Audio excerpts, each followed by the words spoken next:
Uncensored, no holds barred talk. 24 hours a day, 7 days a week. This is the Global Reality Radio Network.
Live edition of the Global Reality right here on the Global Reality Radio Network. I'm your host, Josh Reeves. Thanks for being here with us tonight for the Monday edition of the broadcast. It is Monday, February 13th, 2012, now going into the 14th of 2012 of February.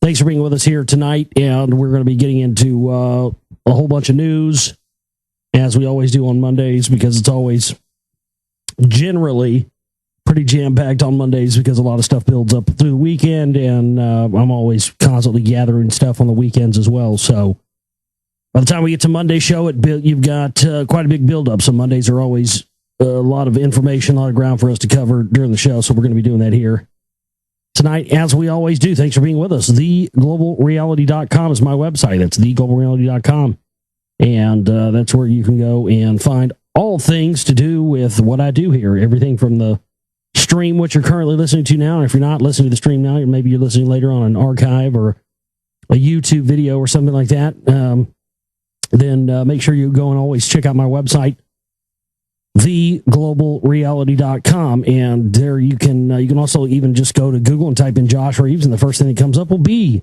my website, theglobalreality.com. That's helpful as well. So there you go. You can do that. And you'll find everything up there. Past shows, archive shows, video clips, audio books from all the different books that I've read here on the show.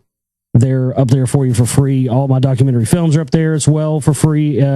Most of the GR-2 is up for free, except the really juicy last bits with Alex Jones and Adnan Khashoggi and all that stuff.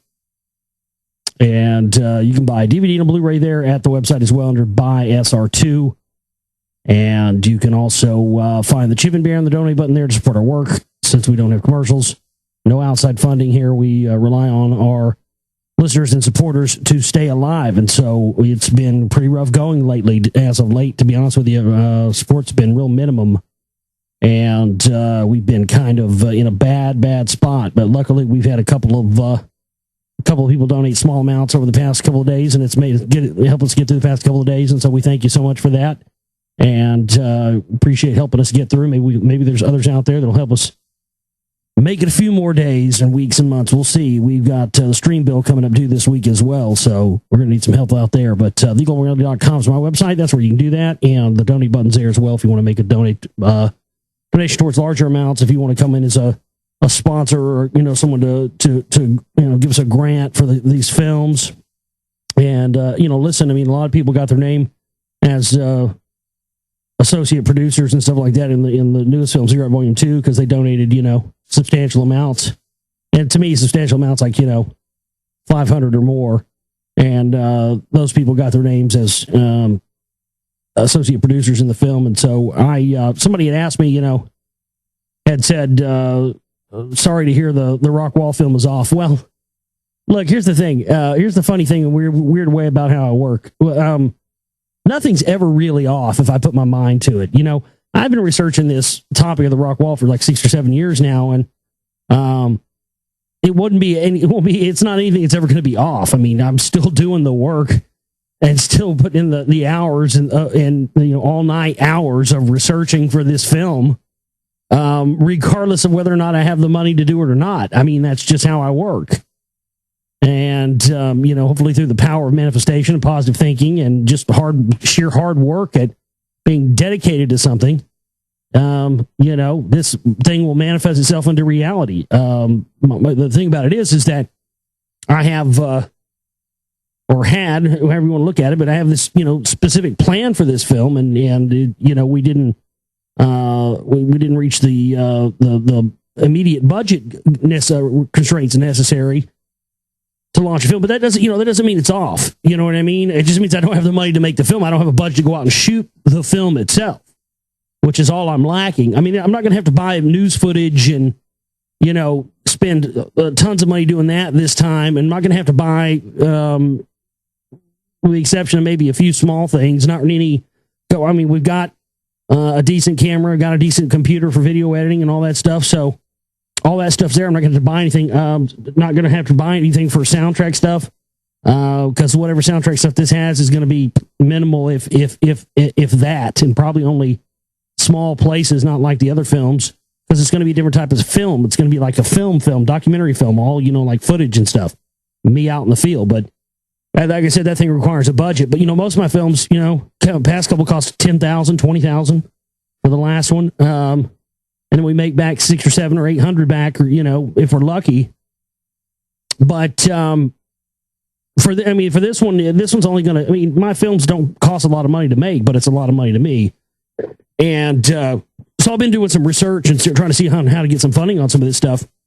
And at the same time, still doing research, still finding monumental, groundbreaking stuff. That's the amazing thing. Actually, last night I updated Google Earth, and I was able to bring in, and I'm going to put all this on video, because one of the things I was looking at when I was doing some research is that is making like a 10 or 15 minute or just a small, short little promo reel for the film. One of the things I read on some different filmmaking websites and stuff, it said when you're making, if you have a film project that you're trying to get made, but you don't have the money to get the film made, but you have, the meat and potatoes of the film, like I have. Basically, you have, it's already pretty much researched. You've got the topics, you've got the info, you just need the cash to physically make the film. The best thing to do, they said, is to make like a promo reel that's like 10 or 15 minutes. And, just kind of put little tidbits in there and some little snippets of your best stuff that you're, going to try to represent in the film. And then show, put it out there for people that may be interested in investing. So I'm going to do that. And that's what I'm working on now. I'm going to do that and make a little short little thing with some of the info. But what I was saying is part of that is I'm going to show this all in this little promo reel I'm going to make. I updated Google Earth, and they because I was reading that article last week about the how they updated the Landsat images and all that stuff now. And it's interesting, the place where the dig took place in 1999 for the rock wall. On the last Landsat images on Google Images, on Google Earth, you could see the outcropping of the wall really well. And it was interesting to me now for it to be a lot harder to find now. And I've noticed that they've planted stuff over. It looks like they've planted trees over it. Almost reminded me of how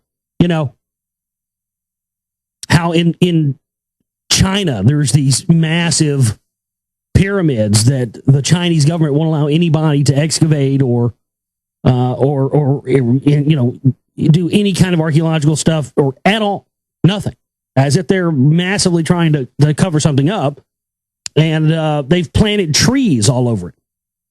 There's very few images, very few pictures, and video, very little video of these pyramids in China. But what you can see, they're planting trees on top of them and trying to cover it with forest. And so that just immediately came to my mind. As soon as I heard that it seemed that here we have another case of that, and that's pretty much what they did with the whole city of Rockwall. But I also found this thing from the Rockwall Historical Society, and apparently they sell hard copies of this. So If I ever get out there to Rockwall, I'll have to go by there and swing by there and get one. But I was able to find this printout, and it was like what was obviously made, I guess, in the time before computers or Landsat images and all that. But it was like this little small map of like the surrounding area where the wall is, and it said that it had locations of outcroppings of like 5 different outcroppings, and it had like some degrees of them. And this is all 33rd degree parallel, 32nd degree parallel, 30 degree parallel, all right here where I live in Dallas. Again, 33rd degree parallel, a very distinct calling card and reason why the Kennedy assassination was here, folks. That's not a mistake. It's not an accident. And whoever built this structure way back when had absolute knowledge of not only the golden ratio, but also what we call the, the 37th problem, or the 32nd problem, or 37th, I can't remember what is the problem of, you listed the Pythagorean theorem. Well, you have both the Pythagorean theorem and the golden ratio within the wall structure itself. In fact, when I laid this, I did an overlay where I took the map of the wall, John Lindsay's map that has all his notes. I have a copy of that with all his notes of different locations and where the dig was. And I was able to take that, import it into Google Earth, and then superimpose it over the current Landsat images. And when I went back with this information I'd gotten from the Rockwall Historical Society, I was able to go in and take these coordinates, and I was just blown away at how correct these coordinates were, going from, they were probably printed 40, 50 years ago or something, maybe longer than that. And here I am using, the modern computer version of it. And one of the degrees was like right on the 33rd degree, 30 degrees north, boom, 000. I went into it, zoomed it down on Google Earth, and I'll be damned, as soon as I zoomed it down in that location, boom, I started to see rock outcroppings sticking out of the ground. I could see it. And then when I zoomed back and I made the overlay less transparent, I noticed that location that I had zoomed down on to see the outcroppings was right there next to where John Lindsay had written on the map with an arrow pointing to where the Quivira project, his dig, had taken place. So I've now located several, and I've got them all pinned, and I'll show this. I'm going to try to make a video. Hopefully I'm going to try. I'm going to make it. Hopefully it'll be good. I don't want to just make something that's not good and throw it out there. So I'm going to try to make a little small reel, with some of this stuff on it. But I've now located with these new Google images what appear to me to be locations where, yes, there is indeed some of this wall outcropping out of the ground, which I've been searching for high and low. So that's fantastic, along with the fact that also located a picture back, and it found some other new information, apparently back in the 1970s. In 1976, what's crazy about this, I told you guys, it's so synchronistic, because I kind of felt like this was my calling. This was my thing. So ever since I found out about this, I felt like it was my life's work, and I was supposed to uncover this. Grew up around the area, as I've talked about before, just all of us that grew up around here, we just always felt there was something, amiss, but we were always told it's just our imaginations. Well, I'm glad to know it was not my imagination when I was growing up. There is something around here. I was just looking at the map last night when I was doing that overlay, and it just kind of dawned on me. I went, wow. So they made this rock wall representation that they have in front of the old Rockwall Courthouse. They erected this on July 4th, 1976, the bicentennial. And when they made it from these rocks that they extracted from somebody's farm, they not only did they not use the mortar or a similar mortar that was used, the geopolymers in the wall itself, but they used concrete and just, threw these rocks together, even placing one of the rocks facing straight up instead of side by side. And so what the Rockwall Historical Society fails to mention in their publications on this, even though, yes, they'll point out that, that one's pointing up and it's not supposed to be, but they don't point out that none of in the wall itself, they're not facing that way. So it's almost as if they putting it like that, in that way, when people go to Rockwall and they see that representation, because of that stone being turned that way, it gives people the impression that, oh yeah, this is just a natural formation like they've told us it is. Yeah, see, but it doesn't do it justice at all. And so this little booklet that they had some of the areas where the outcropping is, and like I said, when I started looking, I started noticing that I know right where that's at. I've been by there a million times. I didn't realize there was an outcropping. There's two places in particular I know right where they're at. I mean, I could go to them blindfolded. I've been by them so many times. It's crazy. And one of them is right by this area we used to go by it all the time, going to my grandparents and stuff when I was a kid. And I always, you always looked at it because it was all up on this big hill. And it's this gigantic mansion up on this big hill. And, well, a couple of years ago, they cut a road back behind it that connects to another highway. And right next to that little cutoff, behind that gigantic fuck-off house on that giant mound of a hill, there's probably rock wall stuff underneath that big house. That's what I think. I saw it from the Google Images. There's an outcropping there. So yeah, I mean, like I said, I'm still finding stuff. I'm finding new information. I'm still working on this film as if, I guess that's just my fucked up self. I guess that's how I work, I'm just, I don't know. That's just what I do. I'm keeping on going. I keep on working on it. And, I don't know, but somehow by hook or by crook, it'll get made. But, it's going to be a lot cheaper a film than it is. I just need $1,500 initially just to get going, just for the start, initial shooting. And then, probably, I don't know how much after that, just a little bit more after that for another round of shooting. But total, I mean, this film's only going to run about $5,000 total to make. So it's really not that expensive of a film, but it's one that I have some plans for this that I can't really talk about on air yet. Because if I let the cat out of the bag for things that I'm planning on doing with this film, it won't have the desired impact that I'm looking for here. But I will say this, I am actively pursuing taking this information of the rock wall to to the world stage, let's say, to a very large world stage. I'm going to bring this information. It's out of the fringe conspiracy world that I exist in most of the time, and take this as to a big of a stage as I can get it. That's what I'm to not tell you what I'm planning to do here and not let the cat out of the bag. That's as much as I can say. But again, that hopefully somebody will believe in this as much as I believe in it. And we'll get it done, because I'm telling you right now,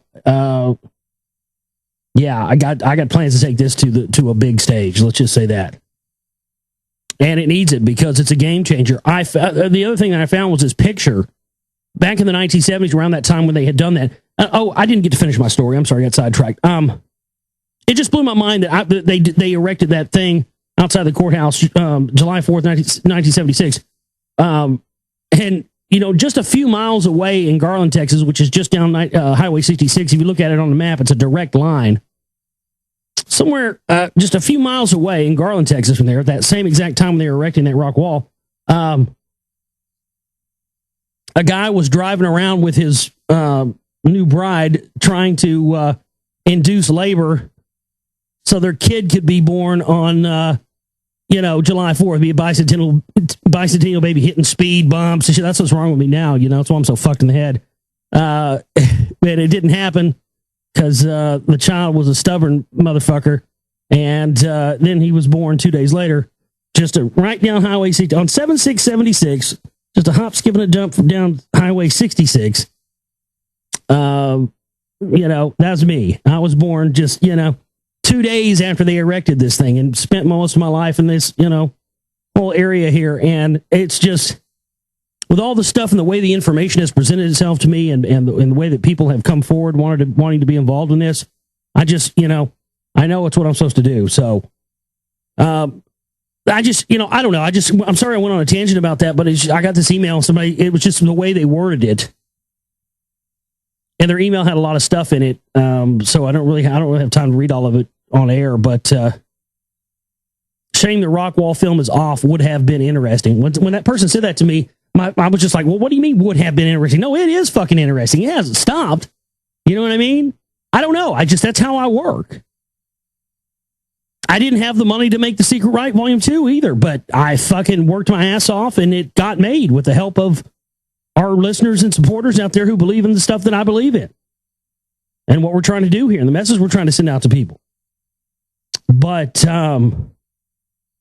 yeah, I plan on trying to break this Rockwall film out to a main stage. We're talking, film festivals and beyond is what I'm looking at here. Already explored all the stuff, already done all the research on how to do all that. And like I said, but I've also been trying to look at what do the professionals do? How do people that have something that really needs to get funded? I mean, my God, most budgets for most films are $100,000 for even small little no time documentaries, $100,000, $500,000. I can't imagine what the fuck I got. Well, shit, I know what I could do. I'd have pieces of the wall out in my fucking front yard is what I'd do. Shit, you give me that kind of money, you ain't no fucking telling what I'd do. Because I look at what I already do with small time support. You know what I mean? God, man. But yeah, that's I'm going to continue to do this work, and I'm going to continue to do the research, and I'm going to continue to operate as if. Because the only thing I'm lacking here is just cash to go out and go shoot the film. It requires money and a budget to do that for expenses and travel and paying people for their time. And, what if I have to give somebody $100 to tell me a piece of information on tape that they wouldn't tell me otherwise? And I got to have cash, boom, right there. It just stuff like that, man. It's a budget, yeah,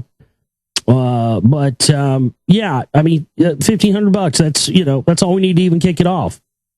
And I think at some point that it might happen. It might not, but I'm going to still continue to do the work.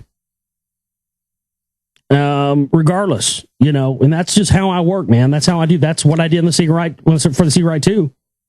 I just kept working and researching and putting it all together and finding new pieces and kept on doing the radio show. This is a film. I'm not going to be taking 2 years to make this film as I have the other ones. I'm going to be taking 6 months. It's going to be quick, short, boom, out the door. And then I got to spend the rest of the time after that. I'm looking to have this thing out by the summer, have it done out by the summer. And then I'm going to spend, the fall and whatnot initiating my, master plan of taking this thing supernova. But, don't ever count me out or my listeners and my supporters and the people who, enjoy what I do here. Don't ever count us out. I don't know what else to do. I'm going to do this regardless of whether or not I can do it or not. You know what I mean? It's what I do. I don't know what else to do, but I know I keep finding new information, and I know that, this thing's, nobody else is doing this. Nobody else is doing the things that I'm doing. Nobody. That's why you should support me for no other reason. I'm pushing the boundaries here pretty much with the stuff that I'm trying to do. And it just, it just requires a budget. I mean, if what I did with all this stuff was a TV show, it'd be the best fucking TV show there ever was. Because it's just that crazy. Anyway, let's see what we have here. We got a lot of news tonight to cover.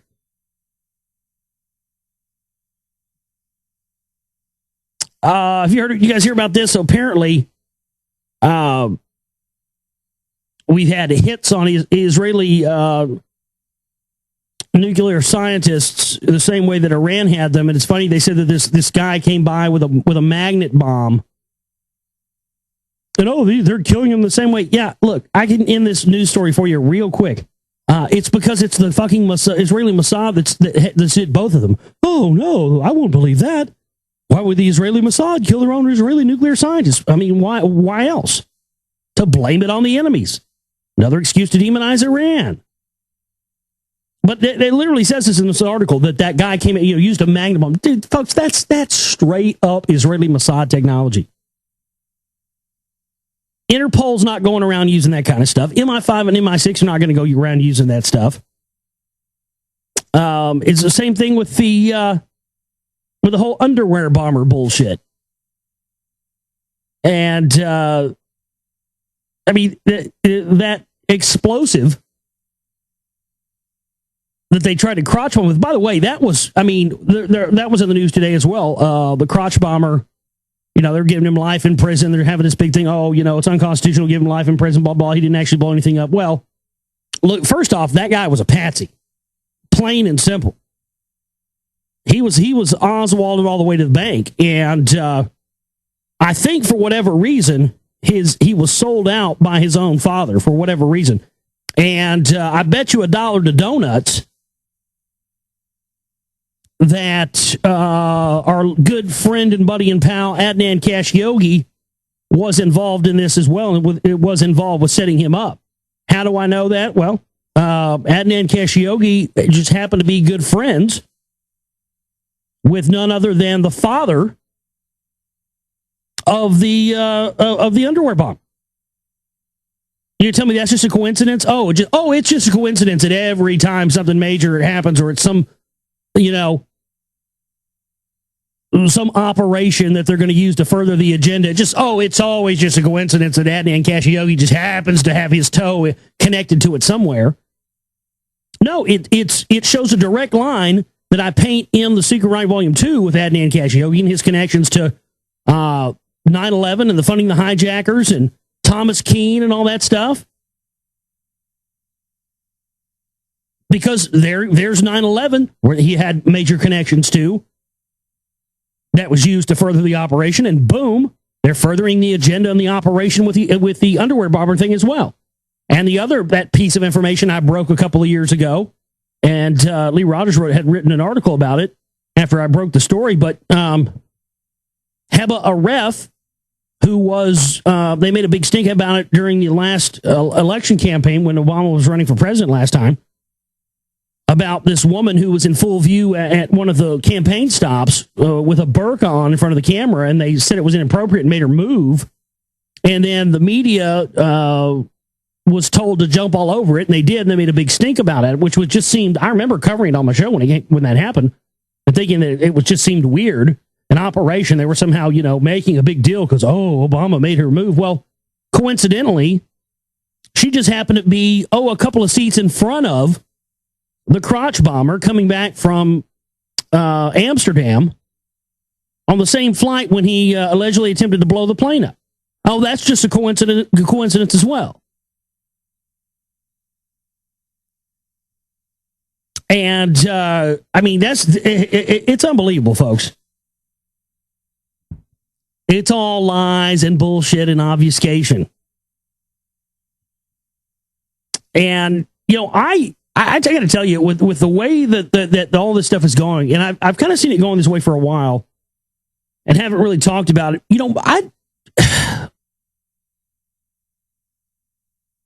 Is there any evidence to support the idea that, I don't know, I just feel like Britain's conquest and it's all, when you study history and you look at Britain and you look at the crown and you look at everything, it's always a number one priority in everything you read. The number one priority for the British crown has always been the expansion of the British crown. How do we expand the supremacy of the British crown? That's what Queen Elizabeth was using the magician and channeler John Dee, who wrote the Enochian magic system. That's what she was using him for. And that's when he came back with all this, oh man, we need to strip mine the earth resources. Yes, we're going to find something called silicone. We'll be able to break free from the etherical barrier around the earth, madam. Yes, Now, 17th century. But it does seem that it's, in everything you read, that it's always been about that. And I don't know. I just always feel that in a lot of the research into the New World Order and into the grander world conspiracy, that I never really see anybody ever really talking about the continual push for the expansion of the British Empire into the 21st century. And when you look at how, well, I mean, for instance, when they coronated the Queen, it's the same coronation ceremony that they used to perform in Solomon's Temple. That's a fact. You look at the Queen's hat, it's an ephod communication device. The 12 stones represent the 12 tribes of Israel and 12 extraterrestrial races. That's the crown, same thing as the fish hat. Then you see in England, you have all these, surrounding the crown, you have this symbology that represents, Catholic symbology. So it would stand to reason that if it is indeed truly the priest class, and I believe it is so, at the very tip top running the whole show, with the bloodlines in charge, that they would use the bloodline British crown as their major entity for world domination. And I think that that's not talked about a lot in the research community, and I think that the evidence is absolutely there to support the idea. I mean, my God, that's, wasn't that what the United States was founded on, trying to get away from Britain? Haven't we had agents here, even at the times of Benjamin Franklin, and trying to regain or recapture America for the crown? I tell you, when I saw this article today from the Weekly Standard, White House economic advisor says we need a global minimum tax. As soon as I saw this, it just clicked in my head. I went, my God, that's, now it makes sense to me why the Fabian Socialists created all of these entities and think tanks and groups on both sides, left, right. Royal Institute of International Affairs, CFR, Trilateral Commission, Council for National Policy, on and on and on and on and on. You've got things like some of these other groups. Oh, there's tons of them. You've got, like the Club of Rome, Club of Budapest.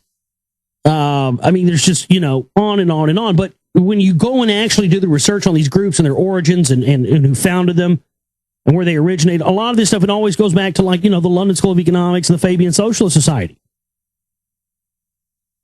And so if the British crown is the extension arm of the priest class's rule, then their ideology of socialism and communism is their main ideology that they created, that they're using as this force. And of course, it makes total sense when you see that a group like the CMP being formed specifically for that purpose, to ensure that no matter who you voted for on either side of the funny political spectrum, left or right, you were going to get socialism.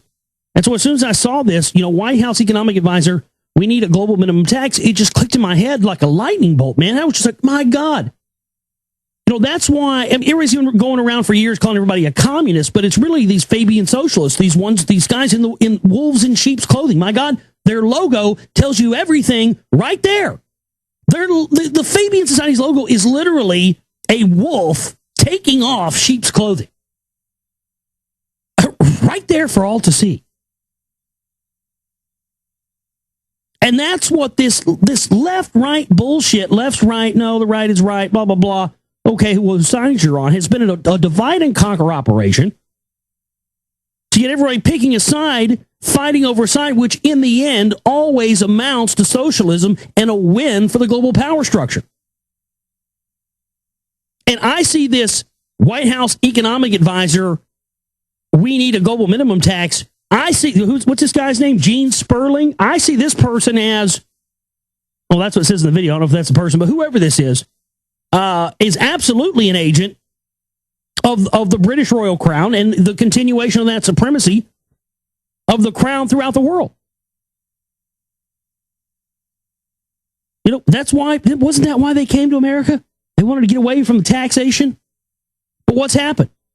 The big Central European bankers and the Brits have come in here long ago and taken over everything, which in the end made us get taxed into the rear end.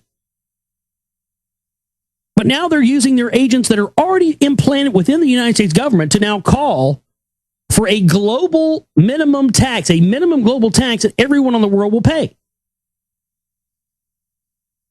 Now, I don't know about you, but that to me just blatantly says in black and white that the British Royal Crown, the priest class, are going for their power play, and just as they use the United States for the muscle and the strong arm to commit the genocide in wars in the Middle East and other places, they're using Britain and the UK as the strong arm for the global world tax, which will then feed this global corporate power structure. It's unbelievable. I mean, it just hit me like a ton of bricks today. And I just felt like I've never heard that talked about a lot within the realms of the conspiracy genre, and not a lot of time being dedicated to that. But I mean, as far as I see, it's absolutely the truth.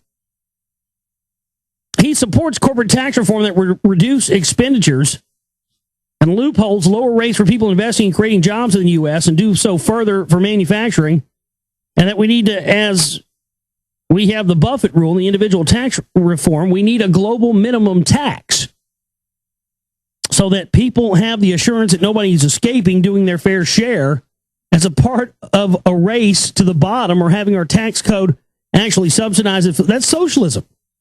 And facilitate people moving their funds to tax havens. Sperling said. Gene Sperling, director of the White House's National Economic Council, said today at an official meeting that we need a global minimum tax.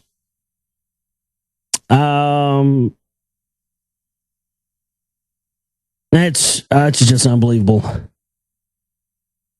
It's just right out in the open now. I'm not going to spend a lot of time talking about this, but I want to mention it just because everybody, of course, is going to ask me, I know, over the next week. But I'll just go ahead and field these questions now without having to go too far into it. Whitney Houston, yes. Absolutely, yes. I think there was something going on there. Absolutely, I think there were shady circumstances. Absolutely, I believe it was a ritual. No question about it. Especially because, well, they said now that she was found in the bathtub, but she didn't drown. But she was on drugs or whatever, and she fell asleep, and then she was, under the water. But the death in the bathtub like that is always representatory of the symbolic killing of a sun king. And a sun king's death is oftentimes takes place in the water. Jim Morrison, that was another example. The cult of Dionysus and Dionysian cults are a branch of the priest class and the power structure that absolutely controls the music industry. And periodically, they perform rituals involving death and the rising and falling in recreation of the living and death of Dionysus. And boy, absolutely, this Whitney Houston thing has. I mean, she's the time periods in which things took place right in the same hotel where they're about to have this party, and then you see all the things that took place from the beginning of the Grammys at the red carpet. You had what was her name? Hodge or whatever the hell her name is. What was that chick's name? Nicki Minaj. Yeah. She rolls up in this devil red dress, looking like some kind of Satan worshiper with a guy dressed up as the Pope in tow with her. And that wasn't all. And then she goes on to do this let's call it a performance. I'd call it a ritual because that's exactly what it was. She did a ritual on stage that apparently they would have us believe that they already had pre-planned. So they were going to do this, regardless of whether or not Whitney had died or not. Yeah, right. Give me a fucking break, dude. See, that's how stupid they think we are. But at the same time, they're also doing this stuff more in the open now because they are aware that so many of us are now aware of it. And so it's not as, you couldn't have got away with that 10, 20 years ago on TV, but now you can because a lot more people are aware that, Hollywood and movie stars, and all these, they're fucking nuts, man. There's, they're either Scientologists or Church of Satan members. I mean, seriously. You're in Hollywood, you're either a Scientologist or you're a Church of Satan member, pretty much. Either that or you're just a pot-smoking Buddhist like, George Lucas. But literally, they have now started to put this in our face more. So they have this, it was called, and it was even called like Roman something. The song that she did, Roman, and it was all this like religious symbology and Roman symbology. And she was like on this fucking, I don't know what it was, strapped to this thing. And she was like talking like your mother sucks cocks in hell, I'm gonna eat your fucking soul for breakfast and I'm gonna fuck your mother with your dead dick. Ha ha ha. Stuff like that. And she's pinned up and they have the exorcism. It was a massive, massive dark black magic ritual. And I didn't get to see the Katy Perry performance, but I heard the Katy Perry performance was something fucking whacked off too. So absolutely, you had a crystal clear example of Dionysian cults performing the death of a Sun King ritual on national television and on a national stage over the weekend. That's your entertainment, folks. There you go. Boom. I don't know about I'm not going to spend a lot of time talking about the Whitney thing, but I think to believe that she just died and somebody didn't cause that to die. Think about it. Dude, the night before the Grammys, just conveniently, turns out it was like the second biggest audience of all time. The Grammys are shite, and they have been shite for a lot of years, but because Whitney Houston died the night before, they had the biggest Grammy Awards they've had since 1984. You're going to tell me that, folks, look at the economy we're in. Look at Michael Jackson. Look at Amy Winehouse, Kurt Cobain. There is big money in creating a dead rock star when you own their likeness rights and their publishing rights and everything else. Oh my God, you honestly think that these motherfuckers won't execute or, make it look like an overdose or a suicide? A rock star, musician, they view those people like trash, like they view athletes. See, we venerate athletes and musicians and all this stuff, but it's all just a facade so that they'll go along with the plan of the operation. And boom, when they're done, they throw them away like a fucking maxi pad. So absolutely, and I expect to see more of that. I think we've seen a lot of it. I think that we've seen more suicided musicians, rock stars. I think we've seen more over the past decade, over the past 10, 20 years than we've ever seen. They've really, really figured out, and that's because, with the change in society and the change in, financial agreements and the music industry being not what it used to be due to technology progressions. But if you think for a second these people won't whack, think about it. Listen to this. Do you realize that within just hours of Whitney Houston's death on Saturday, Sony Music, who owns her publishing, increased the cost to purchase Whitney Houston's music by 80%? Within just a few short hours. Her body wasn't even cold yet, folks. And they were already, admittedly, jacking up the price because guess what? Just like Amy Winehouse and just like Michael Jackson and everybody else, guess who's going to have the biggest selling records here pretty soon? Whitney Houston.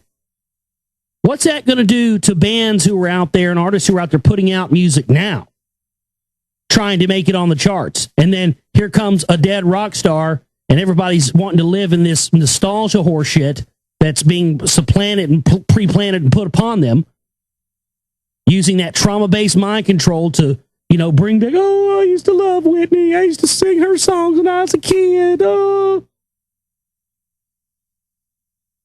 And, so her record, her sales and her records are sailing off the charts, and other people trying to make it on the chart at the same time are not, because some dead rock stars interfering with that. And meanwhile, the rec fat cats, the record labels are just counting money, baby, counting money. I would tell you what, man. If I was one of these musicians, I understand now why, like Neil Peart from Rush, why he doesn't do interviews, and he's, doesn't really, he doesn't do meet and greets. If you get a chance to meet and greet with Rush, you don't get to meet Neil Peart. He doesn't meet with fans ever. Does not like to be approached. If you approach him, he will be a dick to you. If you come up and, ask for an autograph or whatever, he's, I understand that now. I'd probably do the same, because you got to be watching your back, because these motherfuckers will kill you to take your royalties and to make money off you after you're dead. I mean, look. I mean, people think Randy Quaid's crazy. I think Randy Quaid's telling the truth, because, what he's saying backs up my research. He's saying they're trying to do that to him, and they've done it to other people he know. I know for a fact it's going on. And I think the little Nicki Minaj thing with that little satanic piece, that was their calling card. That was the way, and not only that, and the bathtub, or being submerged underwater, those two things right there, absolutely beyond any shadow of a doubt, ladies and gentlemen, are two major calling cards that tell you that whatever was going on here with this Whitney Houston thing, this was a ritual, it was sacrifice, and this was done to, think about it. They achieved it. Folks, the biggest, most viewed Grammy Award, they had over 1 million people watch the Grammys in the Dallas area alone, or in Dallas proper, in the Dallas city limits. Over 1 million people in Dallas alone. Biggest Grammy since 1984. You know how much revenue and money that is? That's hundreds of millions of dollars, folks. Advertising, everything. And how did they achieve it? By sacrificing Whitney the night before the event. And then once it was done, they culminated into the big satanic ritual on stage, and boom, the fat cats and execs are counting money, and I'm here pointing this out and getting no money for it. Isn't that the ironic twist of life? Let's see what else we have here tonight. How long have we been going now? 48 minutes. Whew. I start to feel like I need to breathe or take a little break here in a minute. I got a lot of news tonight, so what I'm going to do here is we'll try to get through a couple more stories. Actually, you know what? Let's go ahead and take a break now. We'll come back. I'll jam through some more news stories, and if we have time, we'll get into the end of days from Zachariah Sitchin for you here tonight. TheGlobalReality.com is my website. You're listening to The Global Reality right here on the Global Reality Radio Network. All right, back here with you on the Global Reality, right here on the Global Reality Radio Network. I'm your host, Josh Reeves. Thanks for being with us here tonight for another late night Moonbat edition of the broadcast. And make that coffee, man. It's going to be a late one tonight. We're going to be up.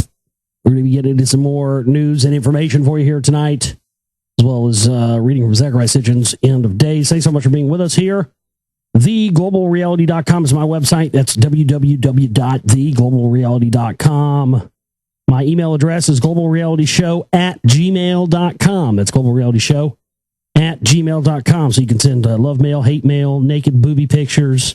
Please, no sags. And whatever else over there. No dick pics either. Not interested in that.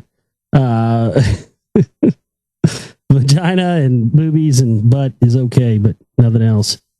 No close-up sphincter shots either. I don't want to see what you had for dinner. But other than that, anything else, globalrealityshow@gmail.com. That's where you send it. And I'd love to have emails from all you out there. And I try to get back to everybody, and at least try to read it on air and stuff like that. If I don't read it on air, or I don't get back to you, please don't think that I didn't read your email or take what you had to say to heart or anything like that.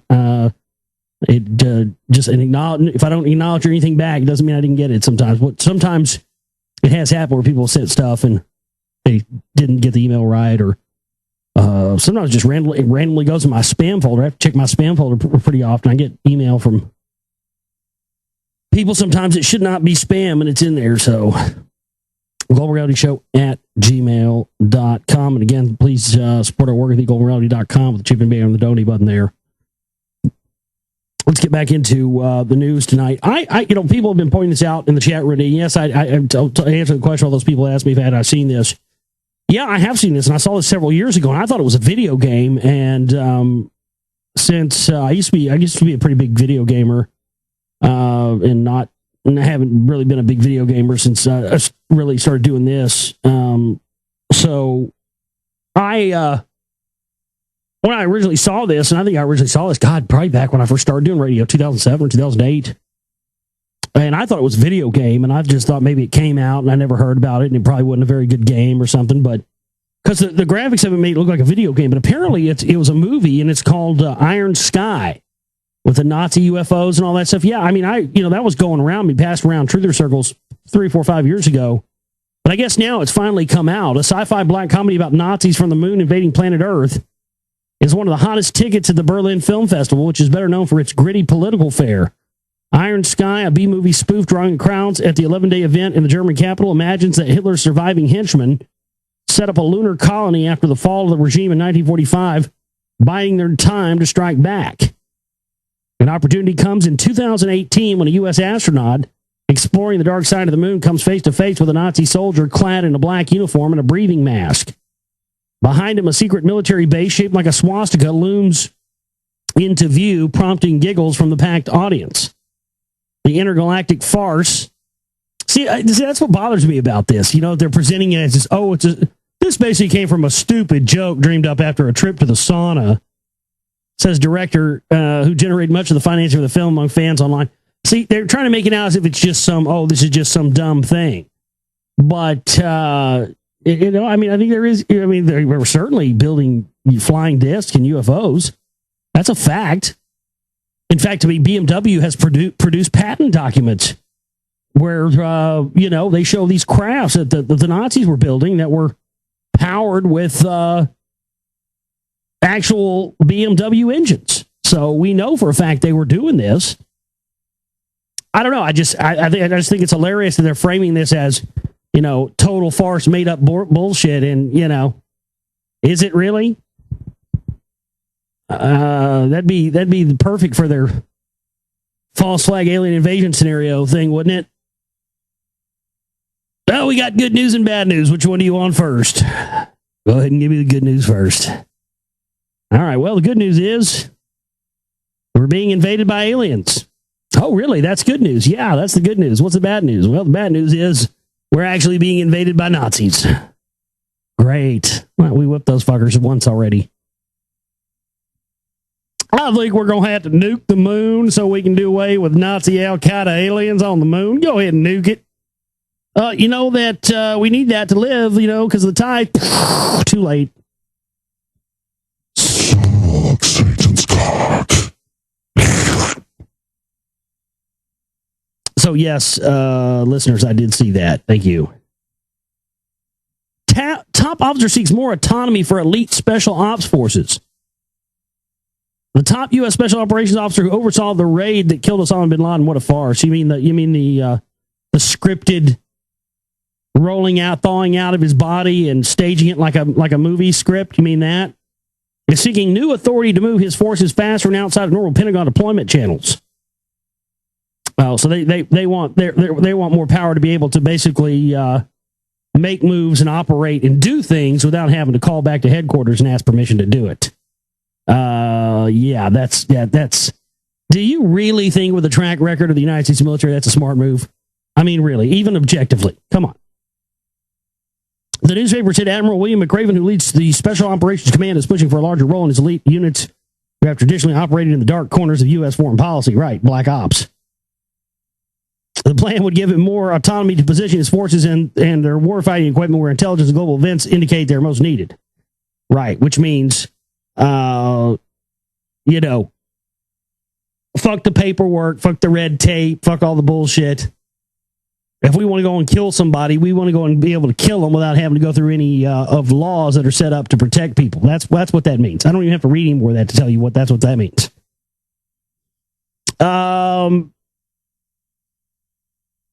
there actually is a good thing to not have put your penis inside of a vagina in decades. The CDC warns untreatable gonorrhea is on the way. Now, first off, how can you be able to tell that something like that is on the way? Well, it's not here yet, but we know it's coming. Yep, it's on its way. Yeah, you know it's on its way because you motherfuckers are releasing this shit. A new strain of gonorrhea is resistant to one of the last known effective treatments. Gonorrhea, one of the most commonly... Doesn't it make green stuff come out of a girl's vagina? Doesn't it make green stuff come out of the head of your cock? Ugh. I don't know what I'd do. Fuck. I'd probably cut it off. I don't know. Fuck. That's just terrible, man. Fuck. Something green, like green pussy stuff started oozing out. Oh, God. Jesus. Don't put your penis in rotten crotch. I'm glad I've been selective about the women I put my penis inside of because I don't know. It just seems like everybody has diseases these days. I don't even fucking go try to even find any chicks anymore. It's like, I mean, every once in a while, I'll see a chick that I kind of might be interested in, but then I know that somebody else that I know for a fact has a disease, had sex with that person. So I'm like, eh. And that's like everybody. You know what I mean? I mean, seriously, it's fucking terrible. Oh, man. Oh, by the way, yeah, we're still having a severe preamp problem. If you hear humming and buzzing and all that, that's just coming from this backup preamp. That's going to be fixed real soon, though, because we got a nice donation that's going to go towards helping. I just got to have, $30 or $40 more for tax and all that stuff. I may be able to order it offline. But anyway, yeah, we're going to be able to get a new preamp real soon as soon as we get a few more dollars to do that with. So that's coming up. So thank you to the person that made that happen. Thank you so much. But yeah, if you hear buzzing and stuff like that, it's just going to be that way for another week or so, and we'll have it fixed. I'm probably going to order one. I don't know. I may go to take what money I have and go to Guitar Center and maybe take something to go trade in or something and see if I can. Because I want to get a decent one. The most decent one I found is like $200. So, and I got about that much to get it, but I got to have tax and all that. Probably gonna have to change the tubes out in it that it comes with too, because most of the time the tubes they come with are crap, and tubes are like, I don't know, $25 a piece, and there's 2 of them in this preamp. So, but yeah, that's what the humming and buzzing is. So that'll be fixed real soon. I'm sorry I stopped in the middle of reading this, but I know you guys are probably wondering where that's coming from. But yeah, it'll be fixed real soon. So yeah. Untreatable gonorrhea. Oh, that's just wonderful. Get yourself a case of that. Clap on, clap off. Ugh. Can't get the clap off the clapper. Oh my goodness, that's terrible. Well, speaking of terrible, Vladimir Putin is ridiculed after demanding Russians have more sex to halt declining population. Really, more sex in Russia? Not enough sex going on in Russia. And what I love in this Reuters picture here is how Vladimir Putin has told us exactly how big he likes them. Yeah, he likes them big. Little silly little KGB queer he is. Yeah, he likes them. He likes them that big. Damn, that's a monster there, Vlad. It's going to be reverse Vlad the Impaler. It's going to be Vlad getting impaled by the Impaler. But Russia's like porn capital of the world now. Like a good portion of the porn that is produced on the internet these days is coming out of Russia. Because, well, I mean, it's a Wild West over there, man. They don't necessarily check these girls to see if they're 18 before they put them in the porns. You know what I'm saying? So I don't know. Maybe your research differs from mine, Vlad, but my research shows me that a gigantic proportion of the world's pornography is being produced in Russia, and that Russians are doing a whole lot of fucking. I don't think you have anything to worry about there, Vlad. The Russian Empire is going to be well intact with your, you guys are part of the the chosen white people. So you're good to go. Don't worry about it. You know, you're part of the club, the Caucasus Mountain Club. You're good. You're good. Don't worry about it. Rothschild loses libel case and reveals secret world of money in politics. Thanks to billionaires' legal battle, we now know a lot more about how the super rich work. Interesting article here out of the London Independent. With his long limbs and delicate gait, Lord Mandelson could no doubt manage a quite convincing turn in Thunderbirds. He'd find Jeff Tracy most convivial, a billionaire astronaut with his own Pacific Island, and now it seems he even has his own camera-shy friend to pull the strings. According to the High Court, Nathaniel Rothschild, scion of the banking dynasty and friend of seemingly everyone in the spheres of finance, business, and politics, is indeed puppet master to the Baron of Hartpool and Foy. The banker and Bullingdon boy has lost his libel case against the Daily Mail, which he sued for substantial damages over its account of his and Mr. Mandelson's extraordinary trip to Russia in January 2005. Mr. Rothschild claimed that he was subjected to sustained and unjustified attacks in the May 2010 article, which portrayed him as a puppet master, dangling his friend Lord Mandelson in front of the Russian oligarch Oleg Deripaska to ease the passage of colossal business deals. Messrs. Rothschild and Mandelson Russia trip would certainly have made it entertaining viewing, but maybe not for Thunderbirds fans. Nobody needed rescuing, that's for sure. What is Thunderbirds? Is that some TV show about rich and famous people in the UK, like Dynasty was here in the 80s? By the way, they're bringing the old TV show Dallas, with Who Shot JR and all that, bringing that back. So they're filming all over the place, all over around Dallas. What place? They're filming at Adair's, which is a little honky-tonk burger joint in Deep Elm that my brother plays out a bit. But I know they did some filming there. Yeah, I mean, it's like, people just can't get enough. I mean, the real world's not good enough for you. You don't get enough of, completely ridiculous, over the top, and disgusting, debauched, rich people who are just disgusting, dirty, filthy people. You're not enough of that in the real world. I mean, that's all I see.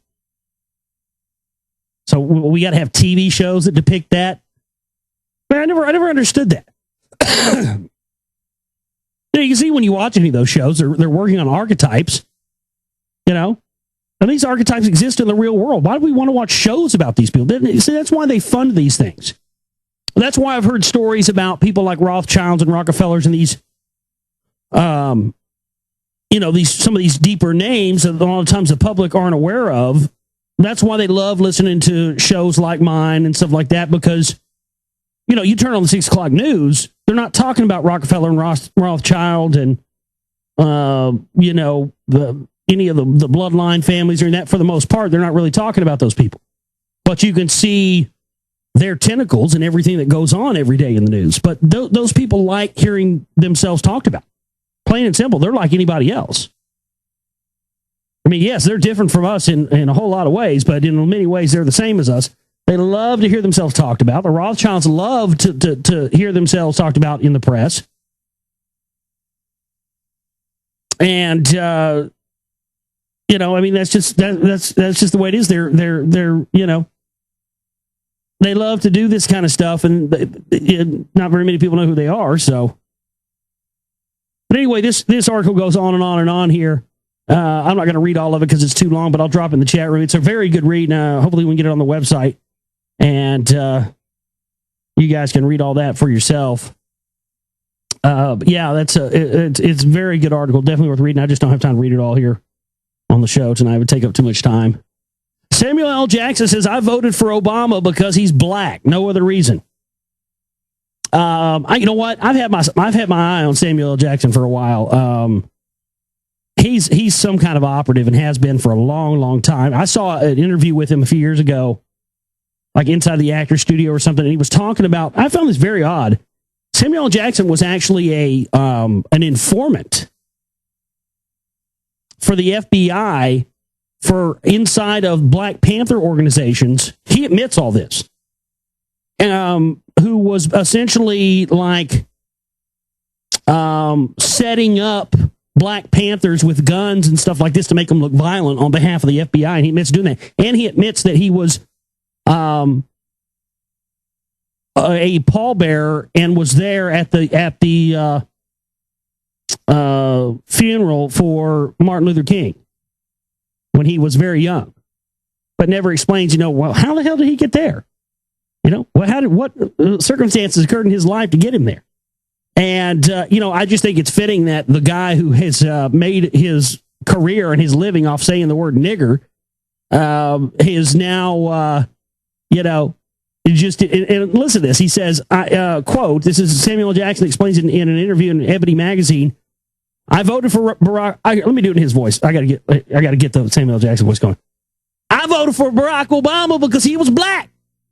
That's why other people vote for other people, because they look like them. That's American politics, pure and simple. When it comes down to it, they wouldn't have elected a nigger. Because what's a nigger? Nigger is scary.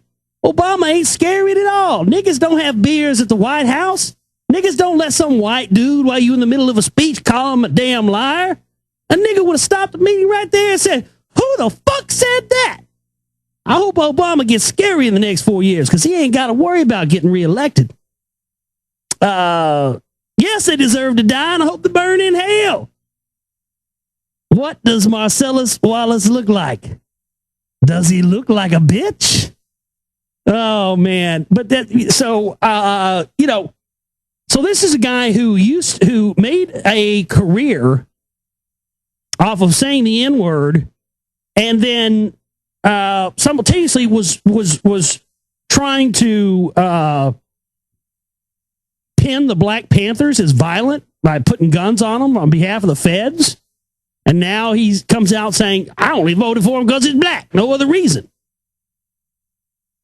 Obviously, he's an operative of some kind, and probably the Boule Society, the Black Illuminati, the Boule. That's more than likely what he's a part of. Let's see what else we have here tonight.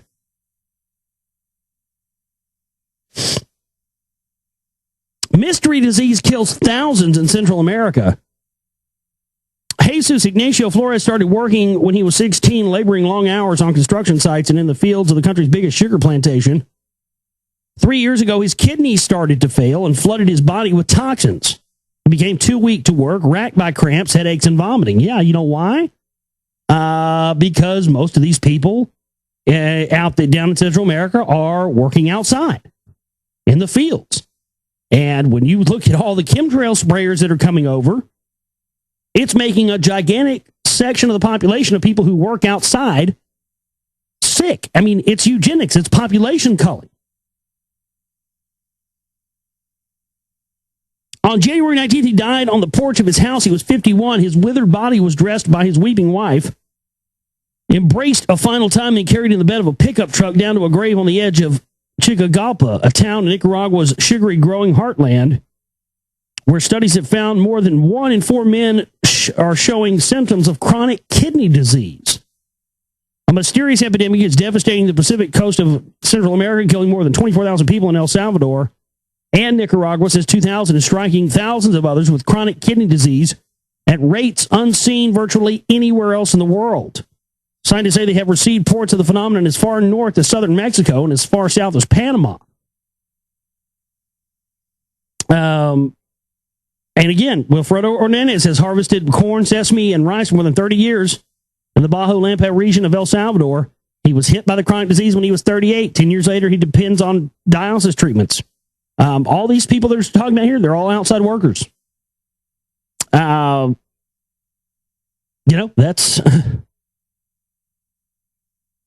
It's a sad reality, folks, but they did the same thing to this is, they did the same thing to people in the concentration camps, and, see how long they can work these people. I mean, absolutely, it's population culling, and absolutely, because, if they die off, there's another one right behind them. I've often wondered that, how much of this chemtrail operation stuff is being garnered towards people who work outside. That's farmers and mechanics and people who work in fields and everything else, man. Working outside exposes to these elements, and I think that's what's causing the outbreak of a lot of this stuff. Genetically engineered generic drugs may be unleashed without mandatory testing. The FDA is proposing new guidelines, an abbreviated pathway for generic drug makers to make similar but not necessarily identical generic drugs called biosimilars. The FDA will accept the drug studies from the original GE drug for approval and will only require animal or human testing if the FDA deems it appropriate. The policy is greatly lacking because the ingredients and amounts of the ingredients may be different. Never mind that the GE product testing standards are woefully deficient to begin with, especially regarding long-term organ damage and other dangers, or that different ingredients may have a negative synergistic effect. The excuse given for this new policy is to open competition in the free market, which is quite hard to believe, as big pharma monopolies control healthcare in America and cost-effective natural therapies are unfairly maligned. The government is really boosting with this GE biotech drug market, which was valued at $243 million in 2010, and is expected to grow to $3.7 billion in sales by 2015. Now, the reason this is dangerous is because people who, rely on these drugs and whatnot. And first off, you shouldn't be relying on their drugs. That's the first problem. Get off that. You find some natural things to heal yourself, then you'll be okay. But the problem is who this is really affecting the most is low income families. And that doesn't matter what color you are. Black, white, brown, doesn't matter. And, I've seen that. I've been around family members that being like my dad and other people. The generic drugs always cost less, don't they? It's less you had to pay. And the prices are already ridiculous on these anyway. Most people go for the generic. I remember my dad used to get the generic, not oxycodone, one of those other ones, Vicodin for his back. Yeah, he used to get those generic Vicodins for his back all the time. I remember I fucked my foot up bad. It was the night I premiered 9/11 New World Rising on the big screen in Dallas, and I jumped off the stage when Rodriguez was there, and he was getting taped for Telemundo, and I was up there helping him, and I jumped off the stage and fucked my foot up, twisted my ankle, and the next day was the Rush concert, and my foot was killing me. And my dad gave me a one of those generic Vicodin, and I've wondered about that. Who knows what kind of? And they're saying here organ failure, kidney damage. This has been going on for a long time. This is not anything new. I don't know why they're just now pointing this out. There's no telling the effects these drugs have been having, but I guess they're pointing it out because it's about to get way worse than it already is.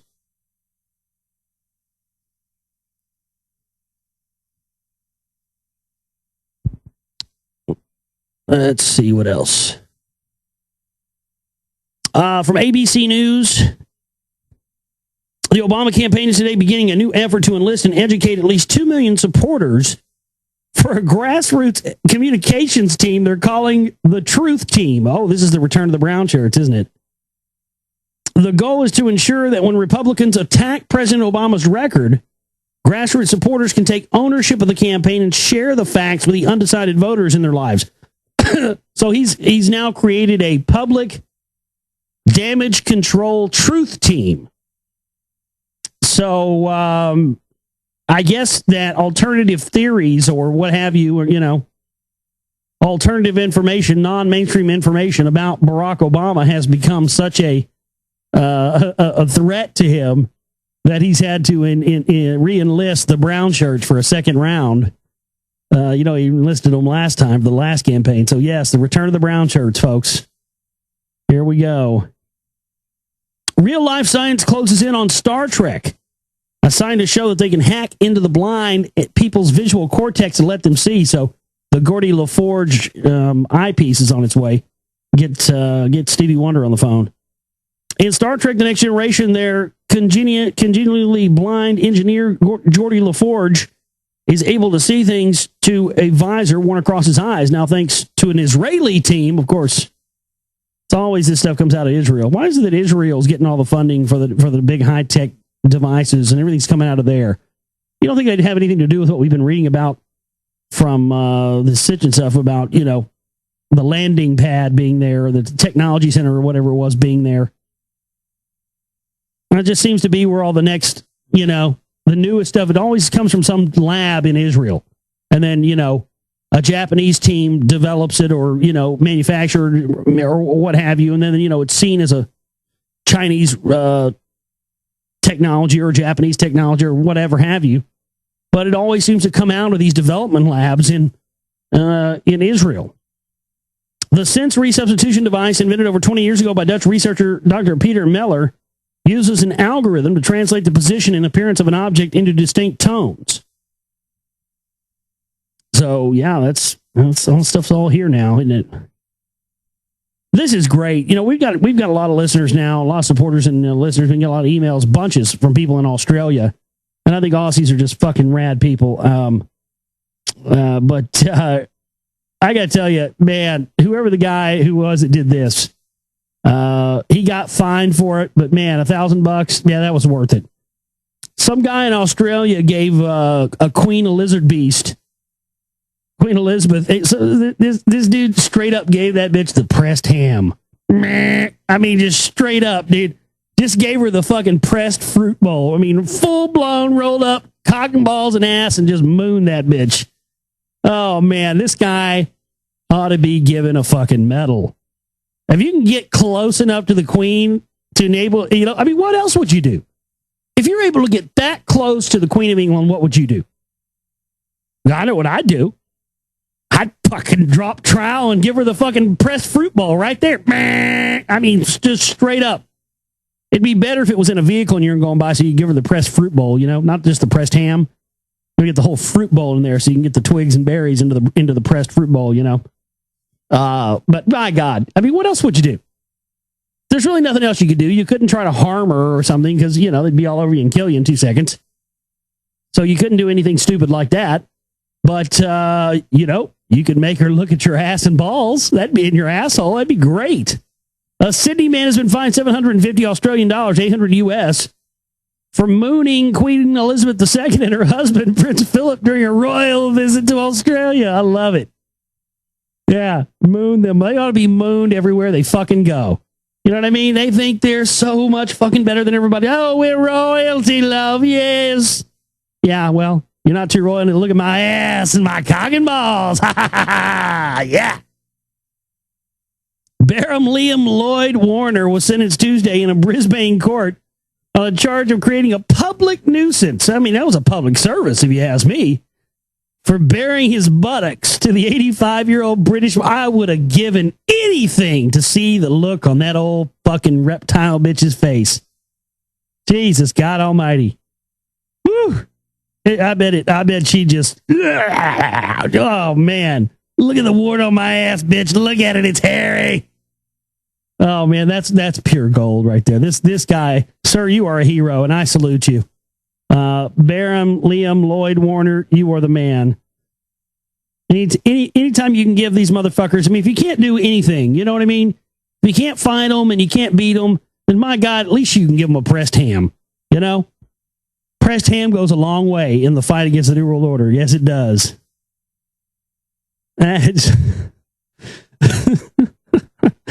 Oh, man, that's just too funny. The fucked up thing is, though, now, with the way they make the laws, some places they'll try to charge you as a goddamn... in America, they would have charged this guy as being a fucking... they would charge him with a sex crime.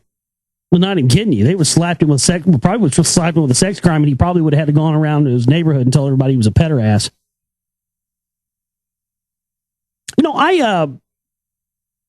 We'll have a music show again real soon. We hadn't had any over the past couple of weeks, but I've been doing a music show on Sunday night, but the past couple of weeks I hadn't had any new ones. We'll have a new one again soon. And I'll probably, this is kind of one of those stories where maybe I should not talk about, but I think it's important. New Spotify app offers stream music that sounds better than songs bought from iTunes. The latest version of Spotify's mobile app offers hi-fi music that outperforms songs bought from Apple's iTunes store. Spotify, iPhone, and iPad apps now offer extreme streams at 320 kilobits resolution. Music bought from the iTunes store is 256 kilobits resolution. This is a fantastic point that I've been making and yelling about to everybody I know for years and years and years. And I'm glad to see it's finally being brought to the light of day, because it should be. I understand that music has changed formats, and I understand that pretty much all digital media is going, hard media is going the way of the dodo bird. And I don't like it, to be honest with you. I don't like it at all.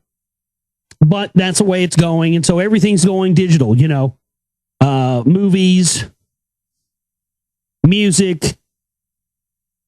But they never have produced the next because we went from vinyl records to to 8 tracks, to cassette tapes, to compact discs, and we've been stuck in this compact disc era for 30 plus years. And so CDs are still, to this day, any CD you make is still 44.1 thousand kilohertz, 16-bit, period, end of story. You want any higher resolution than that, you got to go up to DVD. Now, that's been my biggest complaint, is that as we've gone into the digital age of music with iTunes and all this stuff, the processing power and the storage power has gotten so good that with a computer for not much money now, you can record recording music. You can record, in 24-bit or 32-bit at 192,000 kilohertz. Insane bit resolutions, high resolution digital stuff. And you can also create MP3s and WAV files that are super duper high resolution. But yet, we've gone from VHS to DVD to Blu-ray now, which is fantastic.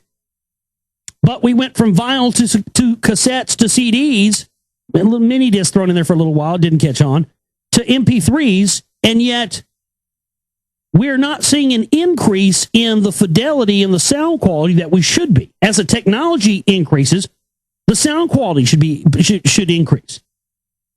And that's always been my biggest problem with iTunes, is that everything's 256 kilobytes, and I'm going, we're replacing having look, here's my thing. If we're going to replace having a physical disc, then we need to at least have what we're going to replace it with be a better sound quality. So you're telling me the future of music is everybody's going to listen to music at 256 kilobits per second? Fuck that. Fuck you. Music, if it's not even, you can't hear it properly. It just blows me away. That's been my biggest problem with this digital stuff. So now apparently the Spotify is now going to take them on and say, look, we're offering everything at 320 kilobits a second. That's a lot better. In fact, I think that's the absolute highest for MP3s. But yeah, if you got an MP3 encoded to 320 kilobits per second, that's good stuff. But I just think it's been unfair to both people who produce music, people who listen to music, that they've ushered us kicking and screaming into this era that none of us really wanted, of doing away with physical, actual, because, I used to go and buy some of my favorite bands I've ever known has been because I just went and saw the record. I had never heard of them. I saw the record and was like, oh my God, this looks amazing. I got to hear this. Take it home, listen to it. And,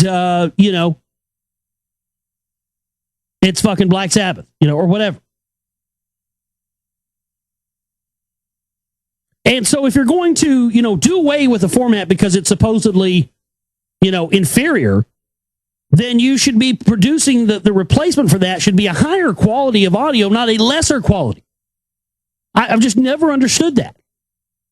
So it's almost like they've and I think it's because, personally, I think it's because they want all music to be at certain frequency ranges so that they can, because of certain frequencies they embed in certain music. And when you start to have music being produced at a higher bit rate and resolution, you get a lot more audio fidelity. So there's a possibility that at those higher bit resolutions, the human ear can then hear and pick up on things that it normally wouldn't hear if it's in the garbled compression of a lower bit rate file. So that's what I think it is. I think they're doing this and trying to keep the bit rates intentionally low so they can keep embedding these fucking mind control signals in all the music. Well, let's just get down to fucking brass tacks. That's what I think's going on. Shit. I'm not going to pull any punches for you on that one. British archaeologists have struck gold with a discovery that may solve the mystery of where the Queen of Sheba unearthed her fabled treasures.